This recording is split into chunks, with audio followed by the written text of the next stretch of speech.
Melatih diri menjadi tenang adalah proses yang memerlukan kesadaran, latihan rutin, dan kesabaran. Berikut beberapa cara yang bisa kamu praktikkan untuk melatih ketenangan. Latihan pernapasan. Pernapasan dalam dan sadar adalah cara cepat untuk menenangkan diri. Coba teknik MAT 78. Tarik napas 4 detik, tahan 7 detik, hembuskan 8 detik. Lakukan 3-5 kali saat mulai merasa gelisah. Meditasi dan mindfulness. Melatih perhatian penuh dapat meningkatkan ketenangan mental.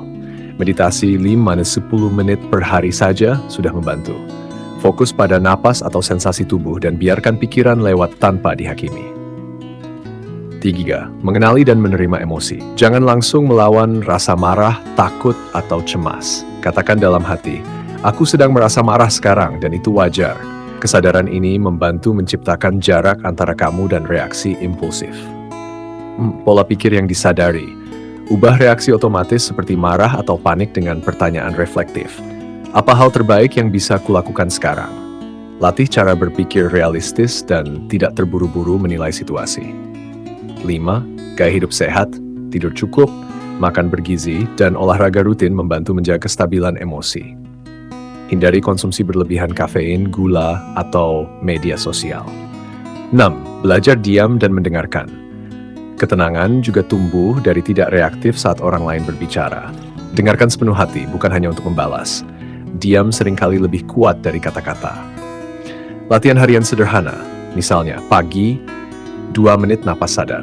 Siang, jalan santai 5 menit tanpa HP. Malam, tulis satu hal yang membuatmu tenang hari ini. Menenangkan tubuh terlebih dahulu adalah langkah penting sebelum pikiran bisa diajak tenang. Tubuh yang tegang atau stres akan langsung mempengaruhi pikiran. Berikut adalah langkah-langkah konkret untuk menenangkan tubuh. 1. Bernapas dalam dan lambat. Saat tubuh gelisah, napas jadi pendek dan cepat. Ini memperburuk ketegangan. Cara melakukannya, duduk atau berdiri tegak. Tarik napas melalui hidung selama 4 detik. Tahan napas selama 4 detik. Hembuskan perlahan melalui mulut selama 6-15, ulangi 5-10 kali. Napas panjang memberi sinyal ke otak, semua aman. 2. Lepaskan ketegangan otot, body scan. Kadang kita tidak sadar otot tubuh menegang. Cara melakukannya, tutup mata, ambil napas pelan, mulai dari kepala, leher, bahu, tangan, dada, perut, kaki. Di setiap bagian sadari apakah ini tegang. Tarik napas, lalu buang napas sambil melepaskan ketegangan di area itu. Bisa dibantu dengan membayangkan otot meleleh, seperti es saat napas keluar. T. Lakukan gerakan ringan. Gerakan lembut bisa membantu membuang energi gelisah dari tubuh. Pilihan sederhana, peregangan ringan 5 menit, bahu, leher, pinggang. Jalan kaki perlahan di sekitar ruangan atau luar rumah.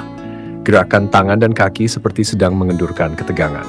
Beri rangsangan menenangkan, gunakan panca indera untuk membuat tubuh merasa aman dan rileks. Contoh, letakkan tangan di dada atau perut sambil bernapas. Pendengaran, dengarkan suara alam, musik lembut, atau white noise. Aroma, hirup aroma yang menenangkan, lavender, kayu manis, dale. Suhu, minum air hangat atau mandi air hangat. Prinsip penting, jika tubuh tenang, pikiran akan mengikuti.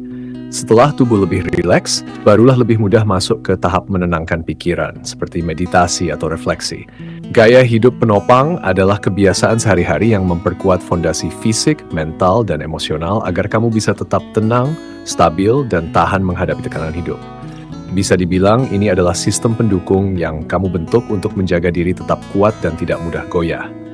Berikut adalah penjelasan tentang gaya hidup penopang yang efektif. 1. Tidur yang cukup dan berkualitas. Tidur adalah fondasi utama kestabilan emosi. Usahakan tidur 7-8 jam per malam. Tidur dan bangun di waktu yang sama setiap hari. Jauhkan gadget minimal 30 menit sebelum tidur. Ciptakan suasana kamar yang tenang dan gelap. Tanpa tidur yang cukup, tubuh dan pikiran lebih mudah cemas, gelisah, dan lelah. Kedua, makan seimbang dan teratur. Apa yang kamu makan memengaruhi kestabilan emosi dan energi. Konsumsi makanan alami, sayur, buah, protein, biji-bijian. Hindari terlalu banyak gula, kafein, dan makanan olahan. Jangan lewatkan makan, terutama sarapan, karena kadar gula darah rendah bisa memicu stres. Makanan yang baik, otak yang stabil. 3. Aktivitas fisik rutin. Gerak tubuh membantu melepaskan hormon stres, kortisol, dan meningkatkan hormon bahagia, endorfin. Lakukan minimal 20-30 menit gerak ringan setiap hari. Jalan kaki, stretching, yoga, atau olahraga ringan sangat membantu. Jika tak bisa olahraga berat, cukup gerak teratur saja, naik turun tangga, berkebun, dan tubuh yang aktif dan pikiran yang lebih tenang. Ruang untuk istirahat dan refleksi. Tenang bukan hanya soal berhenti, tapi juga punya ruang untuk mendengar diri sendiri. Sisihkan waktu tiap hari untuk hening sejenak, bahkan 5 menit pun cukup. Bisa lewat meditasi, journaling, doa, atau duduk tanpa gangguan. 5. Hubungan sosial yang sehat. Hubungan yang mendukung membuat kita merasa aman dan diterima. Jalin hubungan yang membuatmu merasa diterima, bukan dinilai. Kurangi interaksi yang melelahkan mental atau memicu emosi negatif terus-menerus. Tidak apa-apa menarik diri sebentar untuk menjaga ketenangan diri. 6. Manajemen pikiran dan informasi. Kurangi konsumsi berita dan media sosial yang merangsang emosi negatif. Sadari isi pikiranmu setiap hari, apakah itu menguatkan atau justru menguras. Ganti self-talk negatif dengan kalimat yang lebih mendukung dan tenang. 7. Keseimbangan aktivitas. Jangan jadikan dirimu mesin, beri waktu untuk istirahat, main, dan diam. Belajar berkata tidak pada hal yang tidak penting bagi ketenanganmu.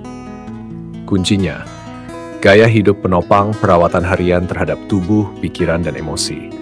Ini bukan soal menjadi sempurna, tapi konsisten dalam kebaikan kecil. Refleksi diri secara rutin adalah latihan menengok ke dalam, memahami pikiran, emosi, dan tindakan kita setiap hari agar bisa hidup lebih sadar dan tenang. Refleksi bukan sekadar mengingat kejadian, tapi menggali makna, pembelajaran, dan arah hidup. Berikut cara melakukan refleksi diri secara rutin yang sederhana tapi mendalam. 1. Pilih waktu dan tempat yang tenang. Refleksi perlu ruang yang hening dan minim gangguan. Waktu ideal, sebelum tidur, pagi hari, atau saat istirahat. Cukup 5-10 menit saja setiap hari. Duduk diam dengan posisi nyaman, tidak harus meditasi. Rutinitas lebih penting daripada durasi. 2. Gunakan pertanyaan panduan. Agar refleksi tidak mengambang, gunakan pertanyaan sederhana tapi bermakna. Apa hal baik yang terjadi di hari ini? Apa yang membuatku tidak nyaman dan kenapa? Bagaimana responku hari ini? Tenang atau reaktif? Apa yang bisa aku di hari ini? Apa yang bisa aku perbaiki besok? Refleksi mingguan lebih mendalam. Apa pelajaran terbesar minggu ini? Apa yang membuatku bangga pada diriku sendiri? Apa yang masih menggangguku? Sudahkah aku hidup selaras dengan nilai-nilaiku? Jujur tanpa menghakimi. Refleksi bukan tempat menyalahkan diri, tapi memahami. Alih-alih berkata, aku bodoh, coba ganti. Hari ini aku lelah, jadi tindakanku tidak maksimal. Aku belajar dari ini. Sikap welas asih pada diri sendiri justru mempercepat pertumbuhan. Tuliskan, kalau bisa. Menulis membantu pikiran jadi lebih jernih dan konkret. Gunakan jurnal khusus, buku catatan, atau aplikasi catatan. Tak perlu panjang, cukup 2-3 kalimat per hari. Contoh format sederhana, hari ini aku merasa, momen yang paling berarti, pelajaran hari ini, hal yang kusyukuri, 5. Lakukan secara konsisten, mulailah dari 3 hari seminggu jika setiap hari terasa berat. Gunakan pengingat kecil, alarm malam, sticky note, DSPB. Boleh disesuaikan, tulis, rekam suara, atau hanya merenung diam. Bonus, teknik 3 titik refleksi cepat. Dan 1. Hening 1 menit. Sadari napas. 2. Tanya, apa yang sedang aku rasakan sekarang? 3. Tutup dengan niat, aku menerima perasaanku. Aku bergerak dengan tenang. Kesimpulan, refleksi diri bukan tentang mengoreksi hidup, tapi membangun kesadaran dan kedamaian dalam menjalaninya. Semakin sering dilakukan, semakin tajam kamu mengenal dirimu sendiri. Mengakui kesalahan dengan berani adalah salah satu bentuk kekuatan batin dan kedewasaan emosional. Ini bukan soal merendahkan diri, melainkan tentang kejujuran, tanggung jawab, dan pertumbuhan pribadi. Berikut adalah langkah-langkah praktis yang bisa kamu lakukan untuk membangun keberanian dalam mengakui kesalahan. 1. Sadari dan akui kesalahan di dalam diri sendiri. Langkah pertama, jujur ke diri sendiri. Tanyakan, apakah ada yang aku lakukan atau katakan yang melukai, merugikan, atau keliru? Hindari mencari-cari pembenaran terlalu cepat. Jangan takut menghadapi rasa malu atau kecewa, itu bagian dari proses belajar. Mengakui di hati membuka pintu untuk bertanggung jawab dengan kepala tegak. 2. Tenangkan diri sebelum bertindak. Sebelum meminta maaf atau berbicara, pastikan kamu tenang.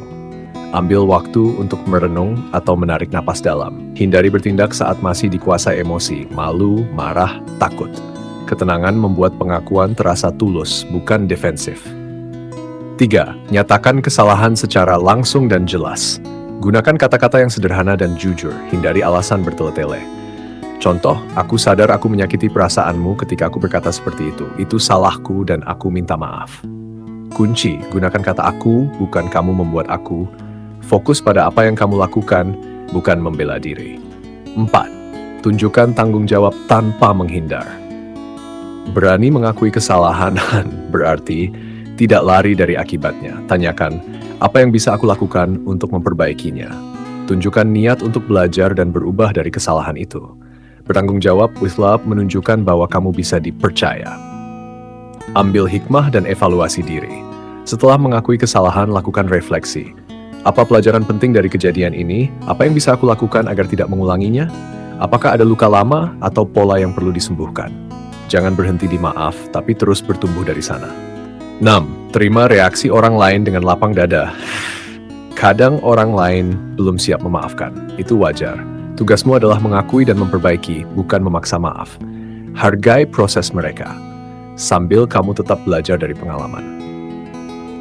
Penutup, mengakui kesalahan bukan tanda kelemahan, melainkan tanda kamu cukup kuat untuk tumbuh. Butuh keberanian untuk jujur, dan butuh kebijaksanaan untuk memperbaiki.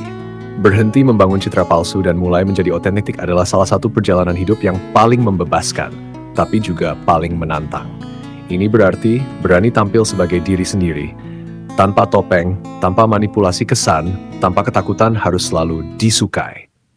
Berikut langkah-langkah konkret untuk berhenti membangun citra palsu dan mulai hidup otentik. Sadari di mana dan kenapa kamu memakai topeng. Tanyakan pada diri, di momen apa aku merasa harus berpura-pura? Apakah aku sedang mencari pengakuan, takut ditolak, ingin dikagumi? Topeng macam apa yang sering aku pakai? Selalu terlihat kuat, ramah terus, pintar terus, religius, despe. Kesadaran adalah langkah pertama untuk melepas topeng.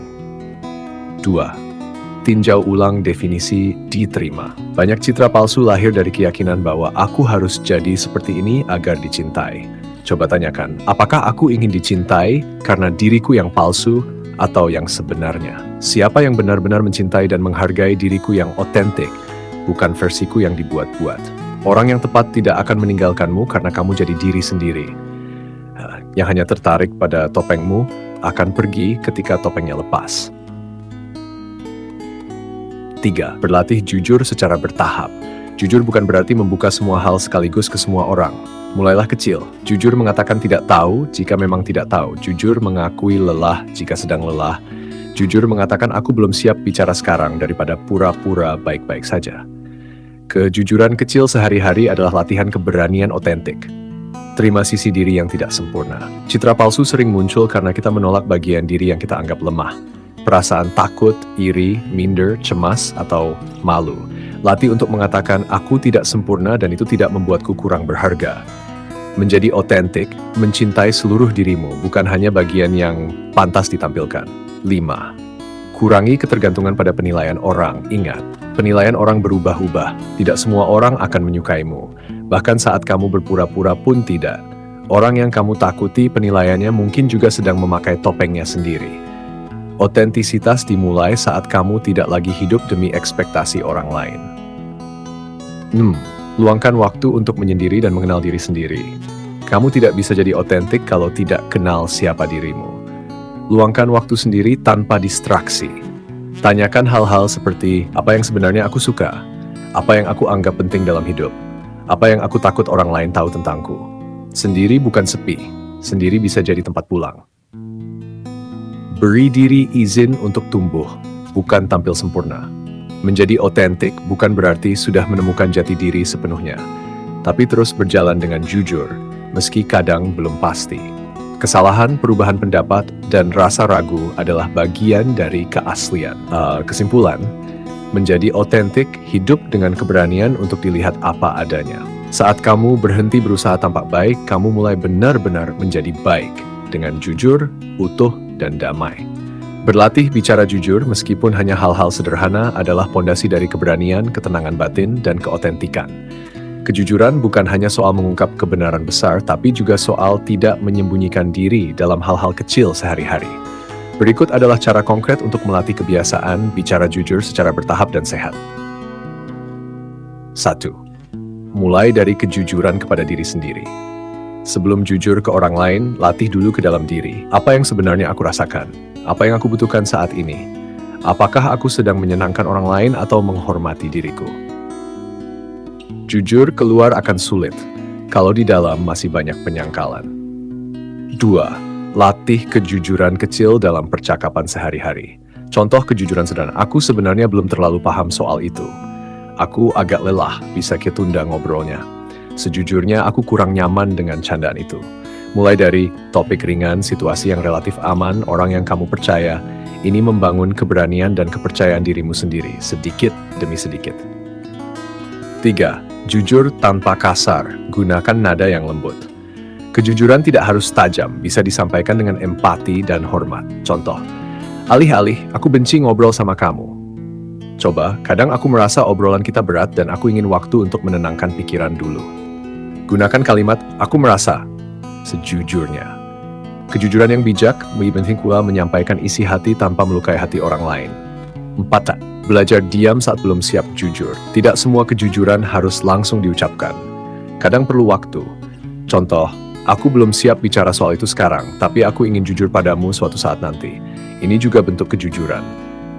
Jujur soal ketidaksiapanmu. 5. Gunakan jurnal latihan kejujuran. Setiap hari tulis apa hal yang sebenarnya ingin aku katakan tadi, tapi kutahan. Kenapa aku menahannya? Bagaimana perasaanku setelah itu? Ini membantumu mengenali pola menahan atau memalsukan kata-kata.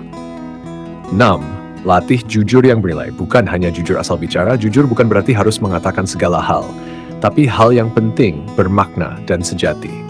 Bukan menyindir, membuka aib, atau menumpahkan emosi mentah, tapi menyampaikan hal yang perlu disampaikan demi kejelasan, kedekatan, dan keutuhan hubungan. Penutup, berlatih jujur meski sederhana adalah latihan menjadi utuh. Setiap kata jujur yang kamu ucapkan memperkuat hubunganmu dengan diri sendiri dan orang lain. Hidup dalam kebenaran, jujur terhadap diri sendiri, terhadap orang lain, dan terhadap nilai yang kamu yakini memang tidak selalu mudah, tapi memberikan keuntungan batin dan hidup yang mendalam. Ini bukan hanya soal moralitas, tapi juga soal kesehatan mental, hubungan yang sehat, dan kehidupan yang bermakna. Berikut adalah keuntungan nyata dari hidup dalam kebenaran. Ketenangan, tidak ada yang disembunyikan, tidak ada yang perlu dimanipulasi. Kamu tidak perlu hidup dalam ketakutan akan ketahuan. Tidur lebih nyenyak, hati lebih ringan. Tidak tersiksa oleh rasa bersalah atau konflik batin. 2. Hubungan yang lebih tulus dan sehat. Orang yang jujur menarik orang-orang yang jujur. Hubungan jadi lebih dalam dan bermakna. Muncul rasa saling percaya yang kuat. Kamu akan dikelilingi orang yang menghargai dirimu yang sebenarnya, bukan citra yang kamu bangun. Rasa harga diri meningkat.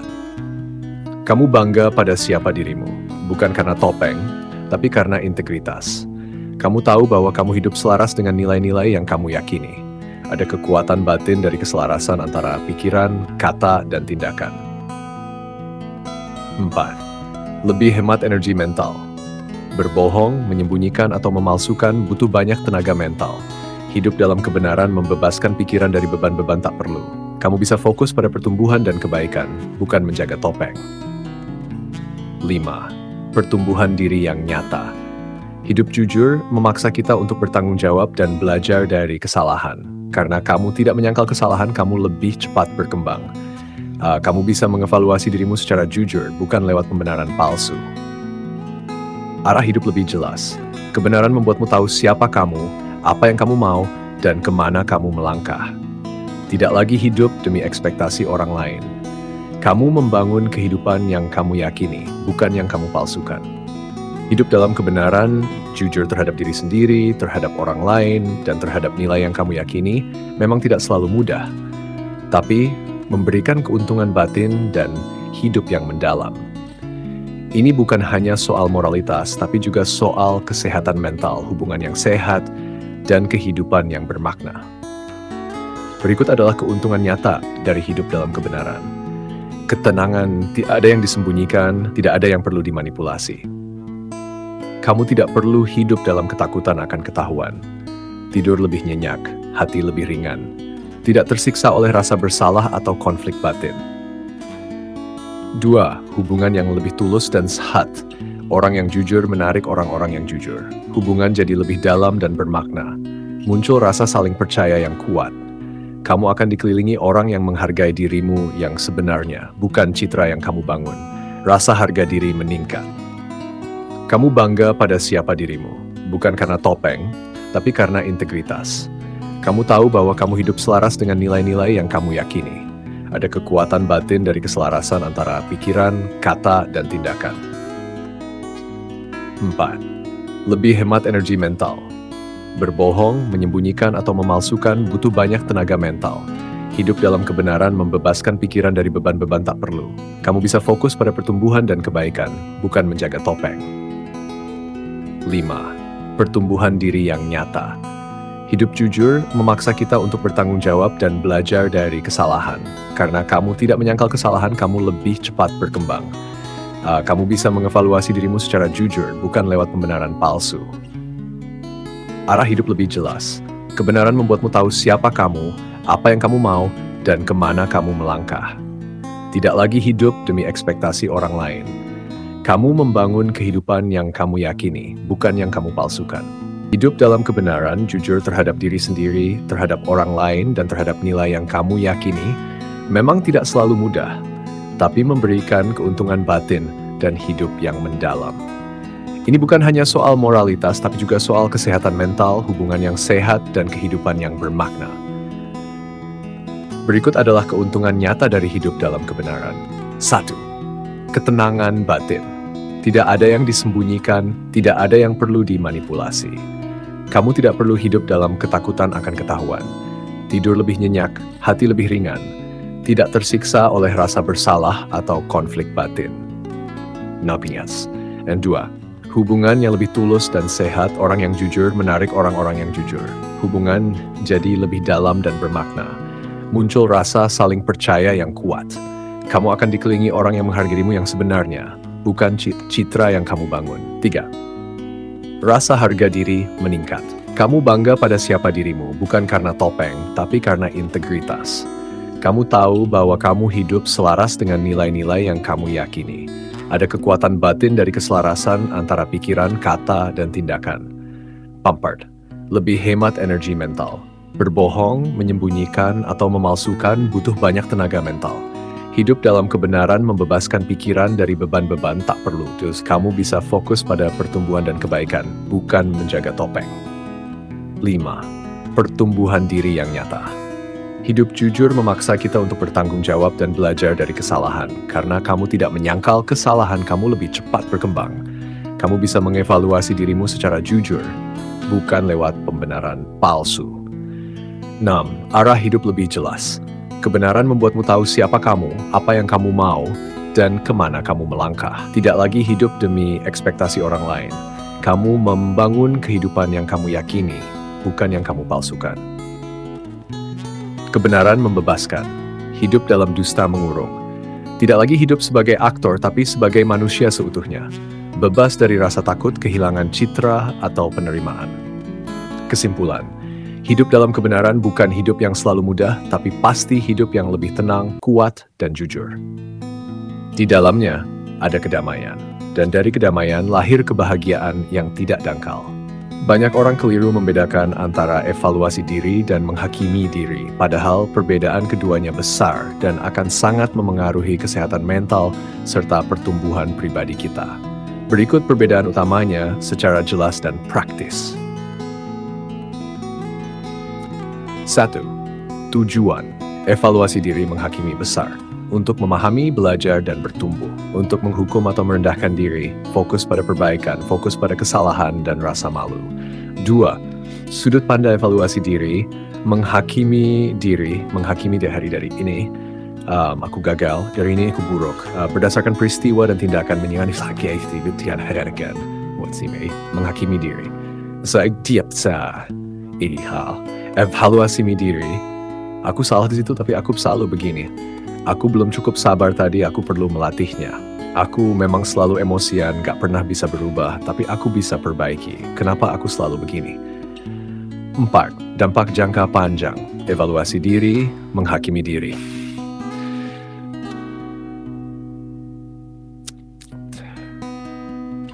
Mendorong pertumbuhan, tanggung jawab, dan ketenangan. Menumbuhkan rasa malu, tidak berdaya, dan keputusasaan. Membantu bangkit dan belajar. Membuat diri merasa terjebak dan kecil. 5. Respon. Setelah melakukan evaluasi diri, menghakimi diri, aku ingin tahu kenapa aku bereaksi seperti itu. Aku payah, gak bisa diandalkan. Besok aku akan coba cara yang lebih baik. Percuma, aku memang gagal terus. Kesimpulan, evaluasi diri penuh kasih dan jujur, menghakimi diri, keras dan menyakitkan. Evaluasi diri bisa jadi tegas, tapi tetap berlandaskan niat untuk memperbaiki. Menghakimi diri hanya membuat luka lebih dalam tanpa membawa solusi. Tips untuk beralih dari menghakimi ke evaluasi. 1. Ganti pertanyaan. Dari, kenapa aku begini terus sih? Apa yang bisa aku lakukan berbeda lain kali? 2. Tuliskan hal-hal yang kamu pelajari, bukan hanya kesalahanmu. 3. Latih belas kasih kepada diri sendiri seperti kamu bersikap pada sahabat yang sedang jatuh. Ini adalah inti dari penyembuhan dan pertumbuhan pribadi yang sehat. Banyak orang terjebak dalam pola pikir keliru. Karena aku berbuat salah, berarti aku adalah orang yang salah. Padahal kesalahan adalah bagian dari tindakan, bukan identitas. Berikut cara praktis dan reflektif untuk memisahkan kesalahan dari harga dirimu, agar kamu tetap tumbuh tanpa tenggelam dalam rasa bersalah yang berlebihan. 1. Ubah cara bicara ke diri sendiri. Daripada mengatakan, aku bodoh, payah, gagal. Gantilah dengan, aku membuat kesalahan tapi itu bukan siapa aku. Gunakan kalimat seperti, aku bertindak keliru dalam situasi itu, kesalahan itu tidak mendefinisikan seluruh diriku. Ini menciptakan jarak antara tindakan dan identitas. 2. Evaluasi perilaku bukan menyerang diri. Alihkan fokus dari, aku orang yang buruk karena marah. Aku kehilangan kontrol saat marah dan itu sesuatu yang bisa aku pelajari dan atasi. Fokus pada apa yang terjadi dan apa yang bisa diperbaiki, bukan siapa kamu sebagai pribadi. 3. Ingat, semua orang pernah salah. Kesalahan bukanlah bukti bahwa kamu buruk, itu bukti bahwa kamu manusia. Coba tanyakan, apakah orang lain juga pernah melakukan kesalahan serupa? Jika sahabatku yang melakukan ini, apakah aku akan menganggap dia manusia gagal? Perlakukan dirimu dengan kasih sayang yang adil, seperti kamu memperlakukan teman. 4. Kenali nilai dirimu di luar kesempurnaan. Harga diri sejati tidak dibangun dari tidak pernah salah, tapi dari ketulusan, kemauan, belajar, keberanian untuk memperbaiki. Tanyakan, apa kualitas baik yang masih ada di diriku meski aku salah? Apa niatku saat itu? Apa pelajaran yang bisa kuambil sekarang? 5. Berhenti menyamaratakan semua kesalahan. Tidak semua kesalahan sama beratnya. Bedakan antara kesalahan karena tidak tahu, karena sedang lelah, karena emosi sesaat, dan kesalahan yang disengaja. Semakin kamu bisa melihat secara jernih, semakin kamu bisa belajar, bukan tenggelam dalam rasa malu. 6. Ingat, kamu lebih besar dari kesalahanmu. Kamu bukan cuma satu tindakan buruk di masa lalu. Kamu adalah kesempatan untuk berubah, proses panjang menjadi lebih bijak, campuran dari banyak niat baik, luka, dan kekuatan yang sedang bertumbuh. Penutup, kesalahan adalah guru, bukan hakim. Harga dirimu tidak berkurang hanya karena kamu pernah salah, justru bisa tumbuh saat kamu belajar dengan jujur dan kasih sayang. Memberikan apresiasi kecil kepada diri sendiri adalah salah satu cara paling sederhana namun ampuh untuk menumbuhkan kepercayaan diri, ketenangan batin, dan hubungan yang sehat dengan diri sendiri. Di tengah dunia yang sering menuntut kita untuk selalu lebih dan fokus pada kekurangan, apresiasi diri adalah bentuk perlawanan lembut. Aku menghargai langkahku hari ini, sekecil apapun itu. Berikut adalah manfaat nyata dari memberi diri sendiri apresiasi kecil. 1. Memupuk rasa cukup dari dalam. Ketika kamu menghargai hal-hal kecil yang kamu lakukan, Kamu tak lagi bergantung penuh pada pujian orang lain. Kamu belajar merasa cukup, bukan karena sempurna, tapi karena menghargai proses. Apresiasi diri, fondasi harga diri yang kokoh dari dalam. Mengubah pola pikir yang keras jadi lebih seimbang. Banyak orang hanya fokus pada kekurangan, kesalahan, hal yang belum tercapai. Dengan memberi apresiasi, kamu mulai sadar bahwa ada banyak hal yang sudah kamu lakukan dengan baik. Ini membantu pikiran jadi lebih seimbang dan sehat. Fokus hanya pada kekurangan stres. Menghargai langkah kecil, motivasi yang ramah. 3. Meningkatkan motivasi secara alami. Alih-alih memaksa diri dengan kritik, apresiasi kecil memberi dorongan lembut untuk lanjut melangkah. Seperti anak kecil yang diberi pelukan karena sudah berani mencoba, kamu pun butuh itu. Apresiasi memperkuat perilaku baik karena terasa bermakna dan dihargai. Menumbuhkan ketulusan dalam usaha. Saat kamu menghargai diri sendiri tanpa menunggu hasil besar, kamu jadi lebih menikmati proses, tidak lagi terburu-buru ingin sempurna atau diakui.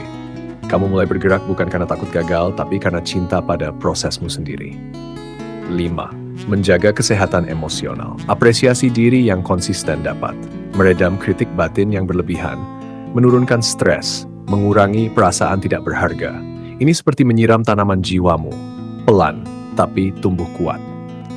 Contoh apresiasi kecil yang bisa dilakukan. Aku bangga sudah mencoba, walau hasilnya belum sempurna. Hari ini aku berhasil bersabar sedikit lebih lama. Aku tetap hadir walaupun sedang lelah. Aku tidak menyerah tadi, itu luar biasa. Penutup, apresiasi diri bukan bentuk egois, itu bentuk cinta yang sehat. Karena kalau kamu bisa melihat nilaimu, kamu tidak perlu mencarinya di luar terus-menerus. Melatih kehati-hatian adalah tentang mengambil waktu sejenak sebelum bertindak atau bereaksi, agar keputusan kita tidak digerakkan oleh impuls, emosi sesaat, atau tekanan luar. Ini adalah keterampilan penting untuk hidup yang penuh kesadaran dan minim penyesalan. Berikut adalah langkah-langkah praktis untuk melatih kehati-hatian. 1. Sadari momen saat kamu cenderung ceroboh. Mulailah dengan refleksi. Kapan aku biasanya tergesa-gesa? Dalam hal apa aku mudah bereaksi tanpa pikir panjang? Contoh, saat marah, saat terburu-buru mengambil keputusan, atau saat ingin menyenangkan orang lain tanpa berpikir. Tujuannya, mengenali menerawang impulsif dalam hidupmu. 2. Latih jeda satu napas. Sebelum merespons sesuatu, terutama saat emosi muncul, coba tarik napas pelan 1-3 kali. Rasakan napasmu lari perasaan dan pikiran yang muncul. Jeda satu napas. Memberi ruang agar kamu bisa memilih, bukan bereaksi otomatis. 3. Ajukan pertanyaan refleksi singkat. Tanyakan dalam hati sebelum bertindak. Apakah ini bijak? Apakah ini terburu-buru? Apa konsekuensinya? Apakah aku akan menyesal? Bahkan 10 detik berpikir bisa menyelamatkanmu dari 10 hari penyesalan. 4. Latih kehati-hatian dalam bicara. Sebelum bicara, terutama dalam konflik atau obrolan sensitif, tanyakan, apakah ini benar? Perlu, baik untuk diucapkan. Latih diam sebentar sebelum menanggapi. Bicara yang hati-hati melatih pikiran yang tertata dan empati yang dalam. 5. Latih kehati-hatian lewat rutinitas harian. Pilih satu aktivitas sederhana untuk dilakukan dengan penuh kesadaran. Contohnya, makan pelan sambil merasakan rasa makanan, menyikat gigi sambil menyadari gerakan dan napas, menyusun jadwal harian dengan mempertimbangkan kapasitasmu. Rutinitas biasa bisa jadi latihan kehati-hatian luar biasa. 6. Tulis momen jeda dalam jurnal. Setiap malam catat, kapan hari ini aku berhasil berhenti sejenak sebelum bertindak? Kapan aku gagal? Apa yang bisa ku pelajari? Ini memperkuat kesadaran dan menjadikan kehati-hatian sebagai kebiasaan. Jangan takut lambat, takutlah ceroboh. Kehati-hatian bukan kelemahan. Justru dengan kehati-hatian, kamu menjadi orang yang kuat karena mampu mengendalikan diri di tengah tekanan. Orang bijak bukan yang paling cepat bertindak, tapi yang paling tepat melangkah. Penutup, kehati-hatian adalah bentuk cinta pada hidupmu sendiri. Ia menjaga ucapanmu, keputusanmu, dan menjadikan langkahmu lebih jernih, mantap, dan bertanggung jawab. Berpikir kritis terhadap pikiran negatif, artinya tidak langsung percaya begitu saja pada semua isi kepalamu, terutama pikiran-pikiran yang menjatuhkan, menyalahkan diri, atau membuatmu merasa tidak berharga. Karena tidak semua yang kamu pikirkan itu benar, adil, atau membantu. Apa maksudnya? Setiap hari kita memiliki ribuan pikiran. Sebagian darinya bersifat negatif otomatis seperti, aku gagal. Pasti mereka nggak suka aku. Aku nggak akan bisa berubah. Berpikir kritis terhadap pikiran negatif berat, tunggu dulu. Apakah ini benar? Dari mana asal pikiran ini? Apakah ini logis, adil, dan bermanfaat? Mengapa penting? Tanpa berpikir kritis, kamu bisa terjebak dalam overthinking. Merasa tidak cukup, padahal kamu hanya salah tafsir. Mempercayai hal-hal yang menurunkan harga diri, padahal itu cuma bayangan kecemasan. Dengan berpikir kritis, kamu mulai memimpin pikiranmu, bukan dikuasai olehnya. Contoh, cara melatihnya. Pikiran negatif otomatis. Aku memang selalu gagal, nggak akan bisa sukses. Respon dengan berpikir kritis. Sido, apa buktinya? Apakah benar selalu gagal? Bukankah aku pernah berhasil juga? 2. Apakah ini cara berpikir yang adil? Kenapa aku hanya fokus pada satu kegagalan dan melupakan 5 pencapaian? 3. Apa versi pikiranku yang lebih jernih? Aku belum berhasil kali ini, tapi aku sedang belajar, dan itu wajar. Langkah-langkah praktis. Sadari pikiran negatif yang muncul. Misalnya, aku nggak layak dicintai. 2. Tuliskan pikiran itu di kertas jurnal. Menulis memisahkan kamu dari isi pikiran itu. 3. Tantang dengan pertanyaan seperti, apakah ini benar? Apa bukti yang mendukung atau melawan pikiran ini? Apa yang akan aku katakan pada teman kalau dia berpikir seperti ini? Buat versi pikiran yang lebih sehat dan realistis. Contoh, aku sedang belajar mencintai diri sendiri, dan itu proses. Penutup, berpikir kritis terhadap pikiran negatif adalah bentuk keberanian batin. Bukan melawan pikiranmu secara kasar, tapi dengan menguji mereka dengan jernih dan penuh kasih. Karena pikiranmu itu alat, bukan tuanmu. Berikut adalah langkah-langkah berpikir kritis terhadap pikiran negatif, agar kamu bisa memilah mana pikiran yang layak dipercaya dan mana yang perlu diluruskan. Ini bukan tentang menolak emosi, tapi tentang memimpin pikiran dengan jernih dan penuh kesadaran. Langkah-langkah berpikir pikiran negatif. 1. Sadari pikiran negatif saat muncul. Langkah pertama, berhenti dan perhatikan. Apa yang baru saja aku pikirkan? Contoh, aku nggak cukup baik, mereka pasti benci aku nggak akan bisa sukses. Sadari bahwa ini adalah pikiran, bukan kebenaran mutlak. 2. Tulis pikiran itu. Ambil jurnal atau catatan digital. Tuliskan pikiran tersebut dalam bentuk kalimat. Misal, aku merasa tidak berguna hari ini. Tujuan menjadikan pikiran itu sesuatu yang bisa kamu lihat dari luar kepala, bukan terus berputar di dalam. 3. Uji dengan pertanyaan kritis. Ajukan pertanyaan seperti, apa bukti kuat bahwa ini benar? Apa bukti sebaliknya? Apakah aku menggeneralisasi selalu semua tidak pernah? Apakah ini pikiran yang adil dan seimbang? Kalau teman dekatku berpikir begini, apa yang akan aku katakan padanya? 4. Kenali pola distorsi pikiran. Beberapa contoh distorsi umum. Pikiran hitam putih, kalau nggak sempurna berarti gagal. Pasti akan gagal. Membaca pikiran, dia pasti kecewa sama aku. Aku bodoh. Begitu kamu mengenalinya, kamu mulai bisa membongkarnya. Aku Mima, ganti dengan versi pikiran yang lebih realistis. Tantang pikiran negatif dengan versi yang lebih jernih. Pikiran negatif versi kritis dan sehat. Aku gagal, aku nggak berguna. Aku kecewa, tapi ini kesempatan belajar. Pasti mereka nggak suka aku belum tahu apa yang mereka pikirkan. Aku nggak akan bisa berubah. Perubahan butuh waktu, aku sedang belajar. 6. Ulangi proses ini saat pikiran negatif kembali. Ini latihan harian. Pikiran negatif akan tetap muncul, tapi kamu kini punya alat untuk menanganinya, bukan ditelan olehnya. Berikan respon emosional yang sehat. Setelah mengganti pikiran, beri ruang untuk merasa lebih tenang.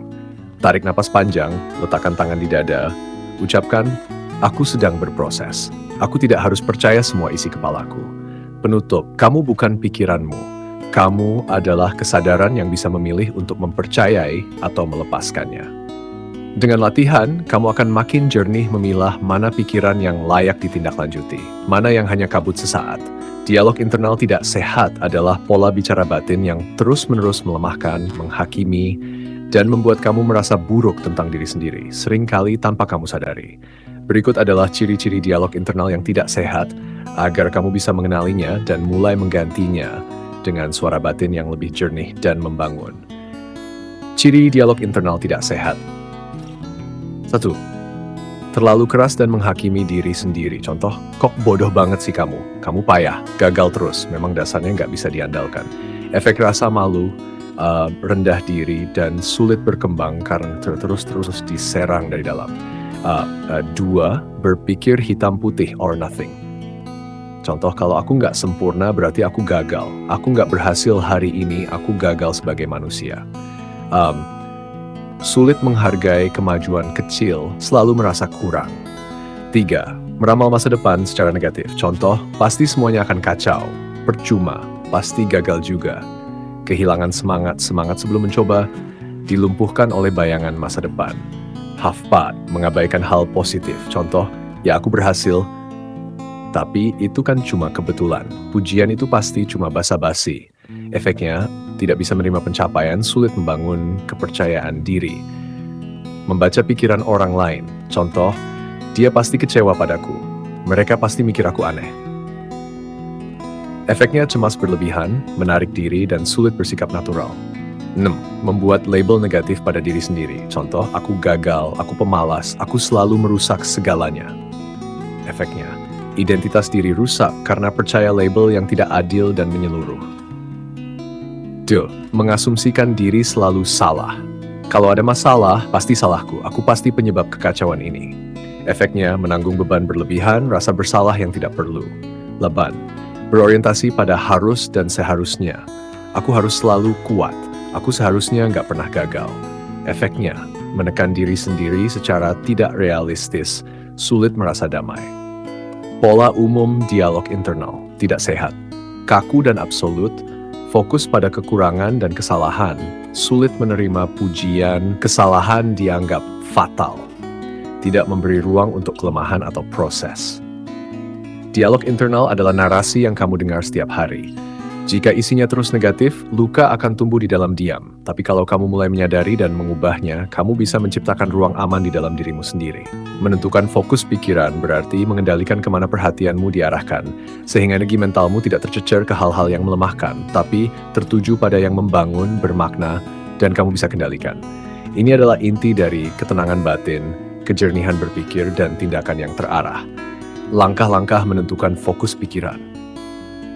1. Sadari, pikiranmu sering tidak fokus. Otak kita seperti radio, selalu menangkap banyak sinyal, kenangan lama, kecemasan masa depan, pikiran negatif otomatis, gangguan dari luar, notifikasi, opini orang, delay. Langkah awal, berhenti sejenak dan sadari di mana pikiranmu sekarang. Apa yang sedang aku pikirkan saat ini? Apakah ini hal yang berguna atau justru menyedot tenagaku sedetik ini? 2. Tentukan apa yang layak diberi perhatian. Gunakan prinsip ini, fokus pada apa yang bisa kamu kendalikan. Lepaskan hal-hal yang berada di luar kendali langsungmu. Penilaian orang, masa lalu, masa depan yang belum terjadi. Contoh, bisa dikendalikan usaha hari ini, responsmu terhadap emosi, tidak bisa dikendalikan pikiran orang lain, cuaca, hasil akhir. 3. Tulis 1-3 hal penting yang layak jadi fokus hari ini. Jangan biarkan pikiranmu menebar kemana-mana. Setiap pagi atau malam sebelumnya, tuliskan apa 1-3 hal terpenting yang ingin kamu pikirkan, kerjakan, atau selesaikan hari ini. Menulis fokus, mengarahkan pikiranmu secara sadar. 4. Kembalikan fokus saat pikiran mulai menyimpang. Pikiran akan mengembara lagi. Itu alami. Tugasmu bukan memarahinya, tapi lembut menariknya kembali. Gunakan kalimat pengingat seperti, saat ini aku memilih untuk fokus ke, aku tidak harus mengejar semua pikiran yang lewat. 5. Gunakan teknik perhatian sadar. Latih perhatianmu dengan aktivitas sederhana. Fokus penuh saat makan, rasakan rasa, tekstur, dan gigitan. Saat berjalan, sadari langkah, napas, dan suara di sekitar. Ini seperti gym untuk pikiran. Semakin sering dilatih, fokusmu makin kuat. 6. Tanya diri sendiri saat terjebak pikiran tak berguna. Apakah ini benar-benar penting? Apakah ini membantuku bertumbuh? Kalau aku fokus ke hal ini, apa yang akan aku abaikan? Pertanyaan ini adalah kompas batin untuk mengarahkan perhatianmu. Penutup, fokus adalah kekuatan. Energi mentalmu terbatas, tapi bisa jadi luar biasa jika diarahkan dengan sengaja. Saatmu tahu kemana pikiranmu seharusnya tertuju, kamu tidak lagi dikendalikan oleh kekacauan luar. Kamu menjadi pemimpin pikiranmu sendiri.